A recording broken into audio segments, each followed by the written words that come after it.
Okay, good evening. Late upload ho tayo for September 14, Thursday. This is our daily episode 1741, 1742, and 1743. Sa sobrang dami ho talaga. Maraming salamat ho sa sumusuporta, lalong-lalo na doon sa humabol sa Ghost Month. At sa gustong magpa-ritual, magpatanggal ng gayuma, sumpa, barang, kulam, at kung ano-ano pa, at saka kamalasan sa buhay, let me know. First card, love, di ba? Lumabas siya uli. Second card, inventor. Okay. Third card, shaman. Okay, so napakaganda ng barahan natin ngayon. Yung una is love. Alam niyo yung kalimitan, ito yung issue ng lahat-lahat ng mga nasa live ko, no? Tungkol sa pag-ibig. Yung iba naman, masaya, yung iba malungkot, yung iba parang hindi na alam ang gagawin dahil sa pag-ibig. Windang, nawawala sa katinuan, nawawala sa focus sa negosyo, sa trabaho, sa pag-aaral. Yung iba, nagkakaroon ng matinding depresyon sa buhay, no? At yung susunod kasi na baraha is, this is the inventor. Kailangan mo mag-decide kung ano talaga ang gusto mo sa buhay. At dun ka mag-focus. So kung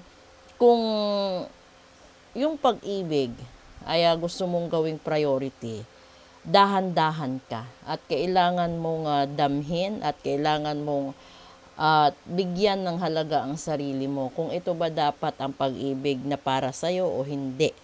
No? Kasi dito, kailangan mong i-practice yung integridad mo bilang tao at huwag kang manglamang sa kapwa mo, huwag kang manloko. Halimbawa, may isang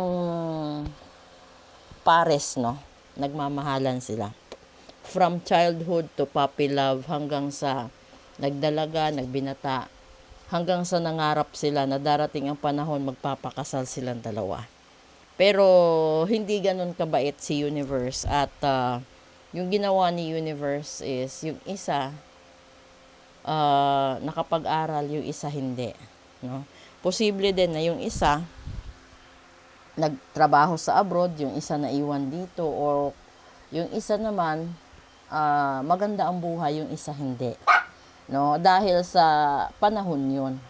So, yung gagawin mo is, kahit anong mangyari at kahit anong senaryo meron sila, andoon pa din yung pangako sa isa't isa. Napapakasalan, no? Yung isa. Ito naman, dito sa pangalawang baraha, dito pumapasok lahat ng buwisit sa buhay.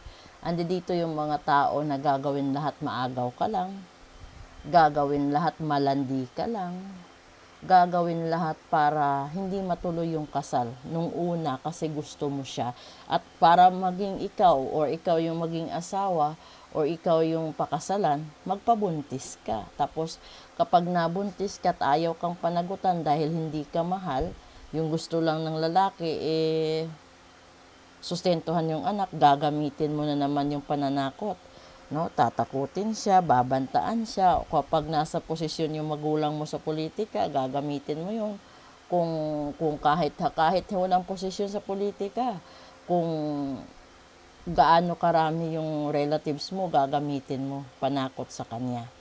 'Di ba? Hanggang sa mapilitan mo siyang mapikot, mapilit, at lalabas na ikaw yung panalo kasi ikaw yung pinakasalan. Yung nakalimutan mo, itong third na card, may mga espiritu, no, na nakapanood sa ginagawa mo, sa mga plano mo sa buhay, na kahit hindi alam ng ibang tao, may nanunood. Andi dito si Universe, yung mga elemento ng kalikasan, mga kaluluwa, no, nawala na sa ibabaw ng mundo.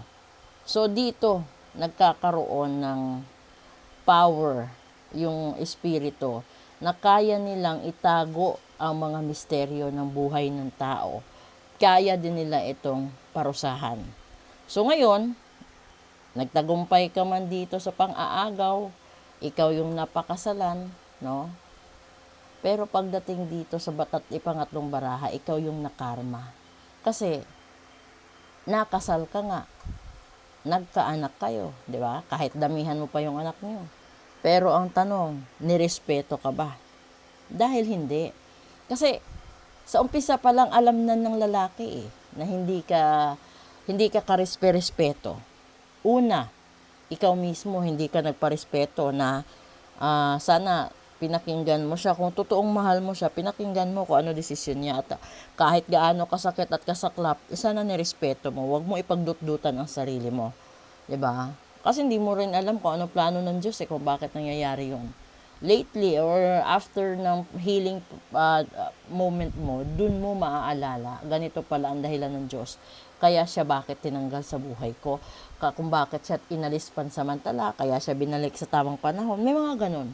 So, kung babalikan natin yung usapin, meron mga tao na nakatadhana bawat isa. May mga tao lang na magdadaan sa buhay natin. May mga tao lang na kahit wagas na pag-ibig at kayo ang itinadhana, minsan, yung nagiging dahilan ng paghihiwalay ninyo ay hindi third party, kundi yung iba kasi aksidente. Di ba nababalita nga dyan, yung iba nga kakakasal lang, namamatay sabay. May mga ganun eh. So, they are destined to everything is destined to happen just like that. So, wala tayong magagawa kung ganun. So, ngayon, yung gagawin dyan is, kung magkakaroon man kayo ng sitwasyon na ganyan, no, kung sakali na crush nyo yung lalaki, patay na patay kayo dun, or gusto niyo na kayo yung mag-take over doon at hindi yung isa, 'di ba? Kayo magtagumpay kasi mayaman sa tingin mo yung lalaki. So kapag ikaw yung napakasalan, 'di ba? Syempre tingin mo yayaman ka. Pero ito tatandaan nyo. Bago kayo mag-hunt ng mga lalaki na sa tingin nyo pwede nyong ipagmayabang o pwede nyong sabihin na gaganda ang buhay ko dahil sa taong ito, kailangan nyong tandaan ito. Kung yung yaman ba na tinatamasa niya, sarili niyang yaman o yaman ng magulang niya o yaman ng kapatid niya. Kasi meron diferensya dyan eh. Kung yaman niya ng magulang niya, ibig sabihin, palamunin siya, yung lalaking gusto mo. Or pinag-aaral siya, sinusustentuhan lang siya. So, ibig sabihin, wala pang kasiguraduhan yun kung kaya kang buhayin. Kahit nakikita mong marangya ang buhay niya, paano kung itakwil siya ng magulang niya dahil sa'yo? Ipaglalaban mo pa ba pag-ibig mo sa kanya? Kakalabanin ka ng buong pamilya. Tapos yung lalaki, ipaglalaban ka. Pero, tatanggapin mo siya na zero. Wala siyang kahit ano. Kasi tinakwil siya ng magulang niya. Pinutulan ng mana, pinutulan ng sustento. So, hindi ka rin makakatira sa magandang bahay, hindi ka rin makakaroon ng pagkakataong makasakay sa magarang kotse or whatever, 'di ba? So, yun yung dapat mong pakatandaan. Katulad din sa AFAM, no? Kung yung mga pictures na pinapakita niya is napakaganda, no? Napakagwapo niya. Mas mahalaga na antayin mo kung kaya ng AFAM na umuwi ng Pilipinas at sunduin ka, petisyonan ka, yun ang totoo. Meron siya at meron siyang kakayanan na buhayin ka. Pero kung yung AFAM ay puro lang promises at hindi kayang umuwi ng Pilipinas, ibig sabihin, mahirap yun. Kasi, hindi ganun kaganda, hindi ganun kamura yung pag-uwi ng Pilipinas. Tapos, uuwi ka dito, ang dami mong gagastusan. Babalik ka, 2 kayo o 3 kayo, pipetisyonan mo. Process yun. Ang daming perang gagastusin doon. So, gusto ko lang i-fix sa utak ng mga tao, hindi lahat ng AFAM solusyon sa kahirapan. No? Hindi lahat ng mga mayayaman at gwapong lalaki solusyon sa kahirapan. Kasi yung solusyon sa kahirapan is kasipagan, determinasyon, at respeto sa tao, sa sarili mo, at sa Diyos at sa iba pang bagay. Kasi kung wala kang respeto, paano ka magkakaroon ng magandang sitwasyon? Lalong-lalo na kung basagulero ka, 'di ba? Bastos ka, iskandaloso ka, kahit ano, basta ugali ang diferensya, walang asenso. Proceed tayo sa next episode.